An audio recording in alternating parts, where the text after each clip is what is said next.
Alright, today we're going to be hydro dipping with spray paint. We're going to do a couple gun stocks here. They're off Mossberg 500 shotgun. Got the buttstock and a foregrip.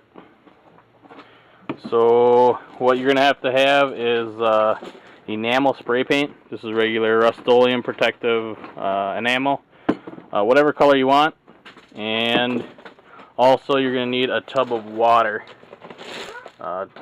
We'll get started and show you the process. Alright, start by shaking up your spray paint. Make sure it's good and mixed, and then you're just going to spray it right on top of the water.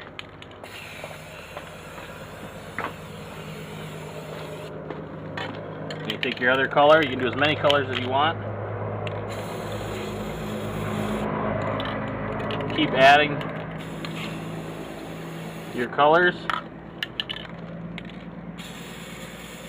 And you can see the paint just floats on top of the water.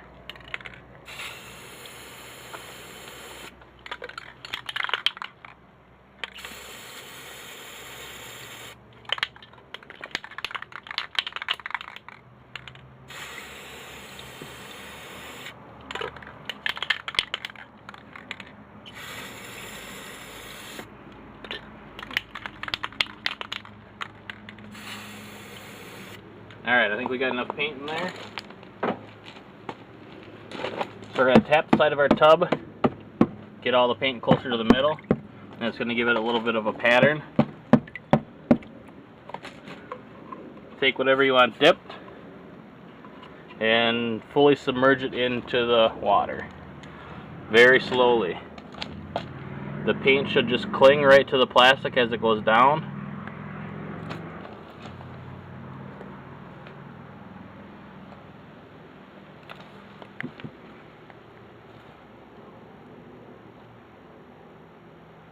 Alright, once you're underwater, give it a little swirl. Make sure all the paint's disconnected from the paint on the surface. Clear the paint away, and you should be able to pick your finished product right up out of the water. You might want to wear gloves.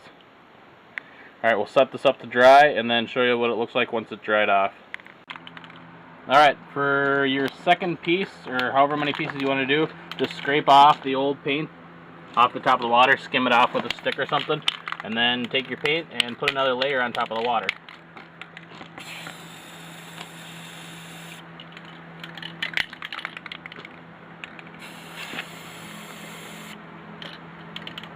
Like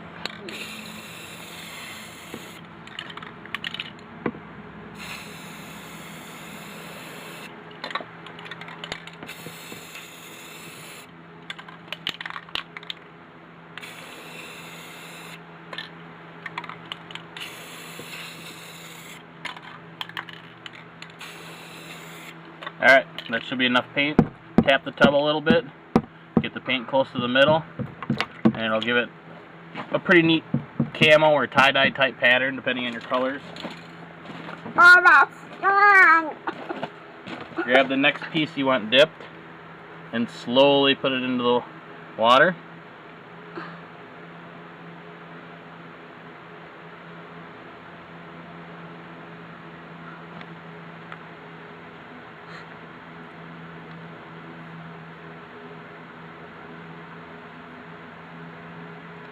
Alright, once it's underwater, move the paint on top of it away.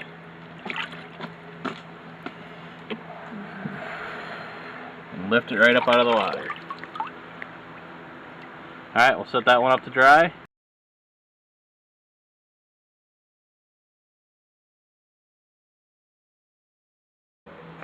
Alright, we're going to continue with our dipping. We got a couple more gun stocks to dip. These are off of Maverick 88, which is the same thing as the Mossberg 500 pretty much. Made by the same company, a little bit cheaper materials and whatnot. But here's the first one drying off. Still, I don't know how well you'll be able to see it in here, but after it's dry we'll take it outside so you get better light on it. So here's before, and we're going to try a different color with this one than the green on the other one. These are just plain black synthetic stocks. So we'll start painting our water and then dip them. Alright, spray our red in the water here.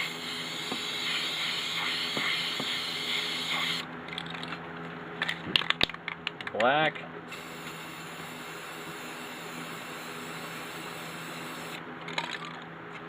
More red.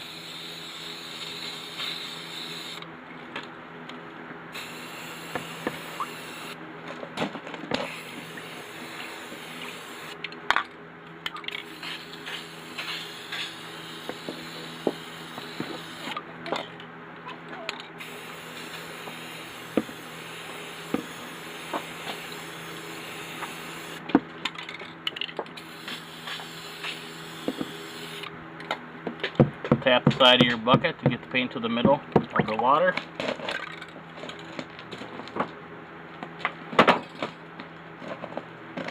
Grab the piece you want dipped and slowly put it into the water.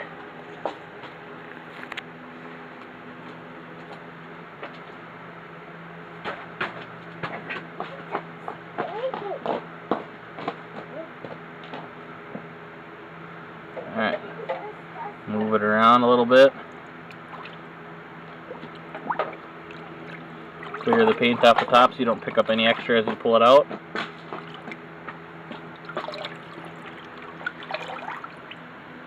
Oh, that looks pretty cool. Looks like the paint might have ran a little bit. Or that's just the swirls of the black paint, I'm guessing. It's pretty cool. Looks almost like a ghost flame in there. Alright, we'll set this one up to dry. Alright, clean the old paint off the top of the water to continue dipping more. We're going to do the 4-in piece next, so we'll just go with the same black and red cans.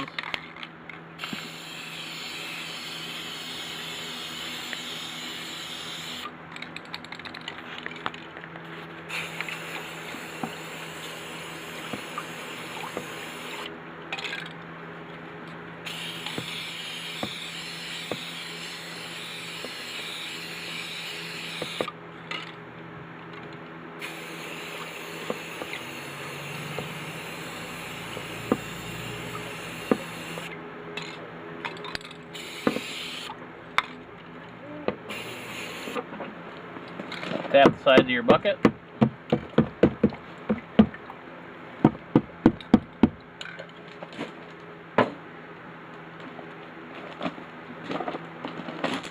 And dip your piece slowly.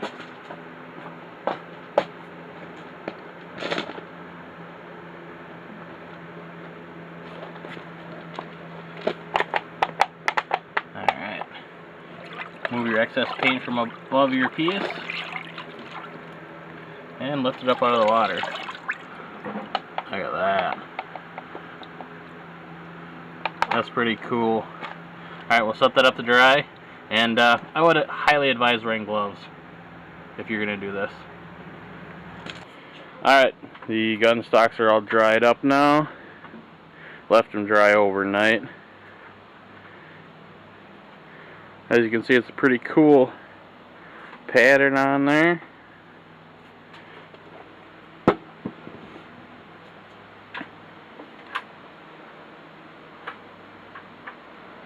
Now you can put a clear coat over it or something if you want it more glossy, if you want to try to protect the finish somewhat.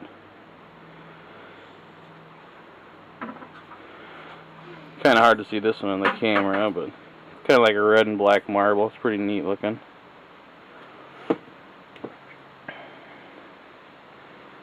This one got kind of blotchy. I don't know if the paint was cold, the water was cold, because it was only like 60 degrees that day. Maybe if it was a little warmer it would have worked better, but you can see this side ran, the paint, the black paint ran on it, so I don't know, might have to re-dip this one, take some paint in there and wipe it off and maybe re-dip it. But we'll put the guns back together and then show you kind of a finished product look to it. Alright, so we're back in the house now, and we're going to put the stocks back onto the guns. Got everything laid out that we're going to need. This is the Maverick 88, which is made by Mossberg. The tools you're going to need is a 1/2-inch socket and a long extension and a Phillips screwdriver to take off your butt pad. And then for the Mossberg 500, we got the parts laid out here. So we'll sit down and start putting them back together. Alright, we'll start by putting on the buttstock first. Just goes right on, fits on there. And this long bolt goes right down through the stock. There's a hole down in the center, you got to get the bolt to line up.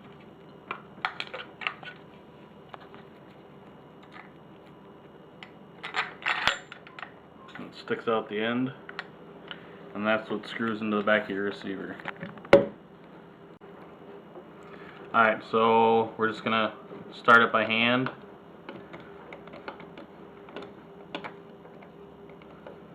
Get it tightened up a little bit.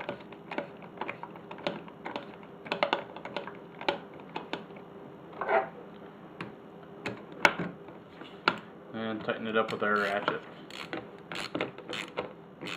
You want to get it pretty tight so it doesn't vibrate loose when you shoot or anything. Then your butt pad just screws in with a couple Phillips screws. Line up the existing holes.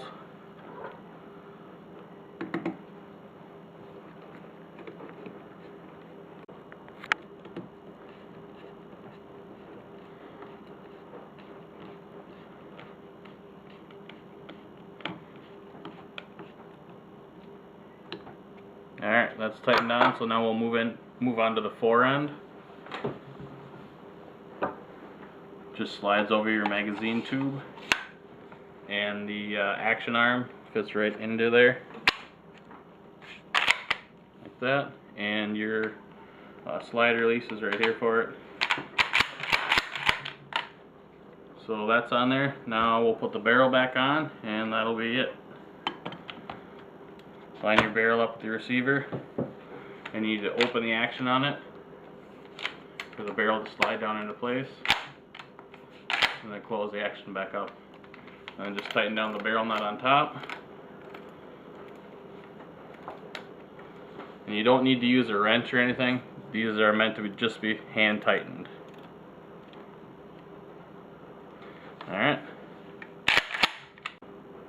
Alright, so this is the Mossberg 500 we're going to be putting back together, and you can see I have a scope mount mounted on it already. This is the shotgun I use for deer hunting, so that's why I have a scope mount on it. Same process, we'll put the buttstock on, and this buttstock is actually from ATI. They make really nice aftermarket stocks for just about any gun you can want, and they send all kinds of adapters, so they're pretty much universal.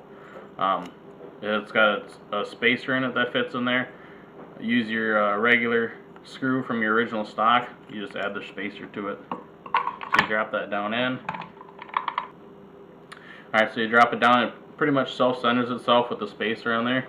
And you can see your bolt sticking out the bottom. Line that up with your receiver, just like the other one.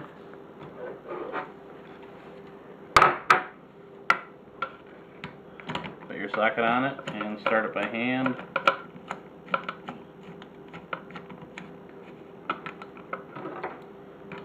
And get it nice and tight with your ratchet.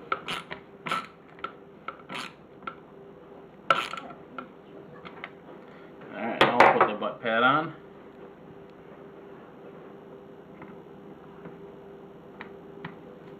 And this is one of ATI's newer stocks. It's got like a S system recoil pad or something. It's really dense rubber. It's supposed to help reduce the felt recoil of the gun. Because with this polymer stock, it's a lot lighter than the original wood stock, so the gun becomes lighter, you feel more recoil. So they have a higher quality rubber in their pads to try to reduce the felt recoil. Alright, we got that tightened down. We'll move on to the fore end. And this is the ATI foregrip that came with the stock. This piece I added on myself, so if you buy the stock kit, it's just going to be a straight fore end like this. And here's the adapter already on there. Slides on like that. Then you just take the fore end nut, slides over it, and you just got to thread that on there.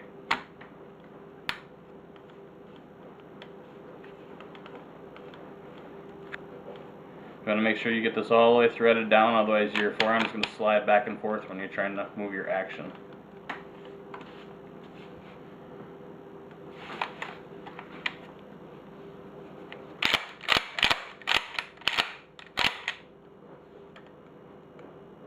Alright, we got that tightened up. Now we'll put the barrel back on.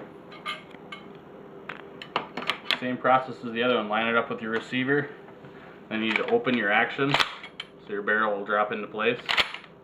And then tighten it up with the barrel nut up here. Again, you only got to put it hand tight. You don't need to take your pliers to it or anything. And you're done.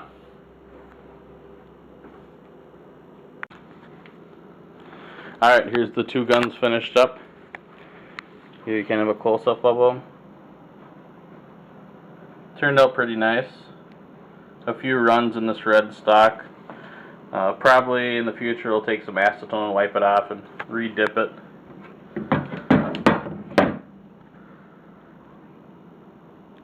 You can see the runs right here. The color scheme worked out good. The black and red looks nice. It's just the runs that don't look real nice on it. Then here's the Mossberg 500. The paint turned out a lot better. The black and green are really cool. The patterns are really nice.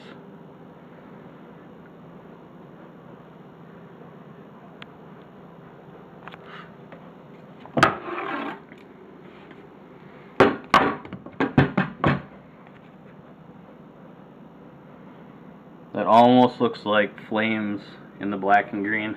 The camo pattern turned out really nice.